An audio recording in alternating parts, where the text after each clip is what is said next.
চলো আজ আমরা একটা গেম খেলবো। না 500 বার করো। হ্যাঁ কি 500 বার কর, আমি 500 রাখছি, একটা গেম হবে। চল দেখি ভাই পাচ্ছিস নাকি রে? হেঁটে যাবার ভয়। হ্যাঁ এখন 500 রাখ, রাখ 500।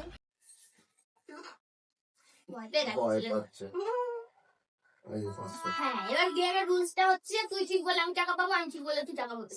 বল কার চান্স আছে? হ্যাঁ কটা জামা আছে দুটো জামা আছে জিতে গেলাম। দুটো জামা দিতে আছে এখানে তো আমি কি বললাম? তুই ঠিক বললে আমি টাকা পাবো, আমি ঠিক বললে তুই টাকা পাবি। তুই ঠিক বলেছিস তাই জন্য গেমটা আমি জিতে গেলাম। ওই জন্য বলে মানুষ শুনে না। আর একবার কেন করবো? তোমাকে তো ওই জন্য বলা হয় যে যেটা বলবো ঠিকঠাক শুনতে। কোনো কথা ঠিকঠাক শুনিস? আমি এটাকে আমি খেলবো না না, না, না, চল আমি খেলবো না এই গেমটা কেন খেললাম জানিস? তোকে প্রমাণ দেওয়ার জন্য যে তুই কোনো কথা শুনিস না, বইয়ের কোনো কথা শুনিস না, না শুনে কাজ করিস। বললে তো শুনবি না, ওই জন্য গেমটা দিয়ে প্রমাণ করে দিলাম। এবার বুঝতে পারছিস তো যে কোনো কথা ঠিকঠাক শুনিস না তুই?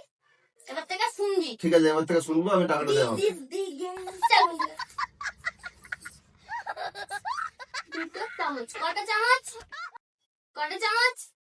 দুটো চামচ। শোধ তুলবো কিন্তু আমি হ্যাঁ ভাই এবার থেকে শুনে শোধ তুলবো না, এরকম ইগো নয়। মানে এই যে প্রমাণ করে দিলাম যে তুই কোনো কথা শুনিস না, এবার থেকে শুনবি। বউ যেটা বলবে শুনবি, ভালো করে শুনবি যে কি বলছে। দুটো চামচ তাই তো?